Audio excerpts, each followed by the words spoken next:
ನಮಸ್ಕಾರ ವೀಕ್ಷಕರೇ, ಇವತ್ತು ಮನೆಯಲ್ಲಿ ಉಳಿದಿರೋ ಟೈಲ್ಸ್ನಿಂದ ನಾನು ಪಾಟ್ನ ಹೇಗೆ ಪ್ರಿಪೇರ್ ಮಾಡಿದ್ದೀನಿ, ಹಾಗೆ ಅದಕ್ಕೆ ಯಾವ ರೀತಿ ಪಾಟ್ನ ಫಿಲ್ ಮಾಡಿದ್ದೀನಿ ಅನ್ನೋದನ್ನು ಹೇಳ್ತಾ ಇದ್ದೀನಿ. ಇಲ್ಲಿ ನೋಡಿ, ನಾನು ನಮ್ಮ ಹಸ್ಬೆಂಡ್ದ ಸಹಾಯದಿಂದ 4 ಟೈಲ್ಸ್ನ ಒಟ್ಟಿಗೆ ಗಟ್ಟಿಯಾಗಿ ಸ್ಕ್ವೇರ್ ಆಕಾರದಲ್ಲಿ ಇಟ್ಕೊಂಡು ಕೆಳಗಡೆ ಒಂದು ಎಕ್ಸ್ಟ್ರಾ ಟೈಲ್ ಇಟ್ಟಿದ್ದೀನಿ. ಅದ್ರ ಮೇಲೆ ಇನ್ನೂ 4 ಟೈಲ್ನ ಸ್ಕ್ವೇರ್ ಆಕಾರದಲ್ಲಿ ಈ ರೀತಿ ಇಟ್ಟು ಕೆಳಗಡೆ ಒಂದನ್ನು ಯಾವುದಾದ್ರು ಒಂದು ಹಗ್ಗ ಆಗಲಿ ಪ್ಲಾಸ್ಟಿಕ್ ವೈರ್ ಆಗಲಿ ತೊಗೊಂಡು ಗಟ್ಟಿಯಾಗಿ ಟೈಟಾಗಿ ಕಟ್ಟಿಟ್ಕೋಬೇಕು. ಮೇಲ್ಗಡೆ ತೆಳಗಡೆ 2 ಕಡೆ ಕಟ್ಟಿ. ನಿಮ್ಮ ಟೈಲ್ಸ್ ಸಣ್ಣದಿತ್ತಂದರೆ ಒಂದೇ ಸೈಡ್ ಕಡೆ ಕಟ್ಟಿದ್ರೂ ಆಗ್ತೈತಿ. ಬಟ್ ನನ್ನ ಟೈಲ್ ಬಹಳ ಎತ್ತರ ಇತ್ತು, ಹಾಗಾಗಿ ನಾವು 2 ಕಡೆ ಗಟ್ಟಿಯಾಗಿ ಕಟ್ಟಿ ಆದಮೇಲೆ ಅದಕ್ಕೆ ನಾವು ಸಿಮೆಂಟು ಹಾಗೂ ನೀರನ್ನು ಮಿಕ್ಸ್ ಮಾಡಿ ಇದನ್ನು ಅಳಕಾಗಿ ಮಿಕ್ಸ್ ಮಾಡಿ ಅದನ್ನು ತಯಾರು ಮಾಡಿಟ್ಕೊಂಡಿದ್ದೀವಿ. ಅದನ್ನು 4 ಕಡೆ ಈಗ ಹಚ್ತಾ ಇದ್ದೀವಿ.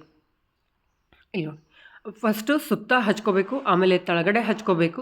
ಅದನ್ನು ಒನ್ ಬೈ ಲೇಯರ್ ಹಚ್ಕೊತಾ ಹೋಗಬೇಕು. ಒಂದೇ ಸರಿ ಅಷ್ಟೊಂದು ಬಹಳ ಕೂತ್ಕೊಳ್ಳಲ್ಲ ಅದು. ಒಂದು ಸರಿ ಹಚ್ಚಿ ಮತ್ತು ನೆಕ್ಸ್ಟ್ ಇನ್ನೊಂದು ರೌಂಡ್ ಮತ್ತೆ ಹಚ್ತಾ ಹೋಗಬೇಕು. ಹಾಗೆ ಮಾಡಿ 2 ಲೇಯರ್ ಅದನ್ನ ಹಚ್ಚಿದ್ವಿ ಅಂತಂದರೆ ಗಟ್ಟಿಯಾಗಿ ಕೂತ್ಕೊಳ್ತೈತಿ. ಈ ರೀತಿ ರಿಪೀಟ್ ಮಾಡಿ ಗಟ್ಟಿಯಾಗಿ ಹಚ್ಕೊಂಡು ಕೂತ್ಕೊಂಡು ಒಂದಿನ ಹಾಗೆ ಬಿಟ್ಬಿಡಬೇಕು. ಇಲ್ಲ ಅಂತಂದರೆ ಅದು ಸರಿಯಾಗಿ ಏನದು ಆ ಜಾಗದಿಂದ ನೀವು ಅಳ್ಳಾಡಿಸಿದ್ರಿ, ಅದನ್ನು ಮೂವ್ ಮಾಡೋಕೆ ನೋಡಿದ್ರಿ ಅಂತಂದರೆ ಅದು ಮತ್ತೆ ಬಿರುಕು ಬಿಟ್ಬಿಡ್ತೈತಿ. ಆ ಪಾಟ್ ಸರಿ ಆಗಲ್ಲ. ಹಾಗಾಗಿ ನೀವು ಒಂದು ದಿನ ಇಡೀ ದಿನ ಅದನ್ನ ಹಚ್ಚಿ ಹೇಗೆ ಬಿಟ್ಬಿಡಬೇಕು. ಇಲ್ಲಿ ನೋಡಿ, ಕಂಪ್ಲೀಟ್ ಆದಮೇಲೆ ಪೂರ್ಣ ಹಚ್ಚಿದ ಮೇಲೆ ಈ ರೀತಿ ಕಾಣ್ತಾ ಇದೆ. ಇದನ್ನು ನಾವು ಅದೇ ಜಾಗದಲ್ಲಿ ಇಟ್ಬಿಟ್ಟಿದ್ದೀವಿ. ಹಾಗೆ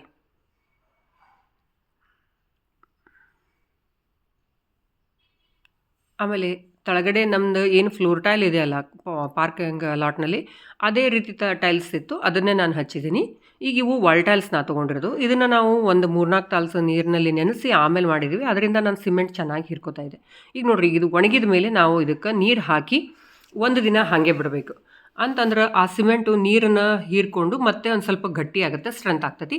ಆಮೇಲೆ ನಾವು ಕೆಳಗಡೆ 4 ಕಡೆ ಹಚ್ಚಿದ್ದೀವಲ್ಲ, ಅಲ್ಲಿ ಒಂದು ಸಣ್ಣದಾಗಿ ಒಂದು ಸ್ವಲ್ಪ ಹೋಲ್ ಬಿಟ್ಟಿದ್ವಿ, ಅಂದರೆ ಎಕ್ಸಸ್ ನೀರೆಲ್ಲ ಹೋಗಿ ಇದನ್ನಾಗ್ಬಿಡಲಿ ಅನ್ನೋದಕ್ಕೆ.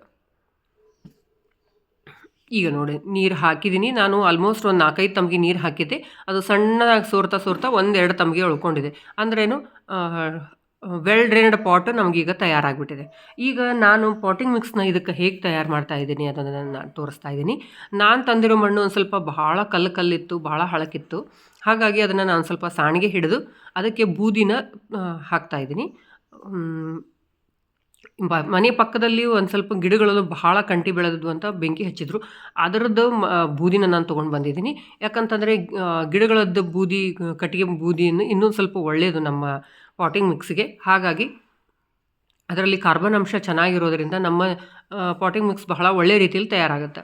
ಇದು ನಂದು ಏನಿದೆ ಮಣ್ಣು ಬಹಳ ಗಟ್ಟಿ ಮಣ್ಣಲ್ಲ, ಕರಿ ಮಣ್ಣಲ್ಲ, ಹಾಗಾಗಿ ಕೆಂಪು ಮಣ್ಣು. ಅದರಲ್ಲಿ ಒಂದು ಸ್ವಲ್ಪ ಆಲ್ರೆಡಿ ಉಸುಕಿನ ಅಂಶ ಇತ್ತು. ಹಾಗಾಗಿ ಅದನ್ನು ನಾನು ಉಸುಗನ್ನ ಸ್ವಲ್ಪ ಪ್ರಮಾಣದಲ್ಲಿ ಆ್ಯಡ್ ಮಾಡಿದ್ದೀನಿ. ಬರೀ 10% ಮಾತ್ರ ಉಸುಗೈತಿ. ಉಳಿದದ್ದು 90% ಬೂದಿ ಹಾಗೂ ಮಣ್ಣು ಇವೆರಡೇ ಇದ್ದಾವೆ. ನೀವು ಬೇಕಾತಂದರೆ ಕಾಂಪೋಸ್ಟ್ ಕೂಡ ನೀವು ಅದರಲ್ಲಿ ಒಂದು 20% ಅಥವಾ 30% ನೀವು ಕಾಂಪೋಸ್ಟ್ ಕೂಡ ಹಾಕೋಬೋದು. ಆದರೆ ನಾನು ಹಾಕ್ತಿಲ್ಲ, ಬಿಕಾಸ್ ನಾನು ಇಲ್ಲಿ ಒಣಗಿರೋ ಎಲೆಗಳನ್ನು ಹಾಕಿ ಆಮೇಲೆ 1 ಲೇಯರ್ ಮಣ್ಣನ್ನು ಹಾಕೋದು, ಆಮೇಲೆ ಮತ್ತೆ 1 ಲೇಯರ್ ಒಣಗಿರೋ ಎಲೆ ಹಾಕೋದು, ಆಮೇಲೆ ಮತ್ತೆ ಮಣ್ಣನ್ನು ಹಾಕೋದು. ಈ ರೀತಿ ಲೇಯರ್ ಬೈ ಲೇಯರು ಒಣಗಿರೋ ಎಲೆಗಳಿಂದನೇ ನನ್ನ ಪಾಟ್ನ ನಾನು ತುಂಬ್ತಾ ಇದ್ದೀನಿ. ಈ ರೀತಿ ತುಂಬೋದ್ರಿಂದ ಅದೇ ಒಳ್ಳೆ ಕಾಂಪೋಸ್ಟ್ ಆಗಿ ನನಗೆ ಮತ್ತೆ ಹೊಳ್ಳಿ ರೆಡಿ ಆಗುತ್ತೆ. ಹಾಗಾಗಿ ನಾನು ಅದಕ್ಕೆ ಎಕ್ಸ್ಟ್ರಾ ಕಾಂಪೋಸ್ಟ್ನ ಹಾಕೋಕೆ ಹೋಗಿಲ್ಲ. ನೀವು ಬೇಕಾದರೆ ಹಾಕ್ಬೋದು 10 to 20%, ಅದಕ್ಕಿಂತ ಹೆಚ್ಚಿಗೆ ಹಾಕಬೇಡಿ. ಯಾಕಂದರೆ ಎಲೆಗಳಿಂದ ಹಾಕುವಾಗ, ರಟ್ಟನ್ನು ಯೂಸ್ ಮಾಡುವಾಗ ಅಥವಾ ತೆಂಗಿನ ನಾರನ್ನು ಯೂಸ್ ಮಾಡಿ ನೀವು ಪಾಟ್ನ ಫಿಲ್ ಮಾಡ್ತೀರಿ ಅನ್ನೋದಾದಂದರೆ ಅದಕ್ಕೆ ನೀವು ಲೇಯರ್ ಬೈ ಲೇಯರ್ ಹಾಕೋದು ಒಳ್ಳೆಯದು.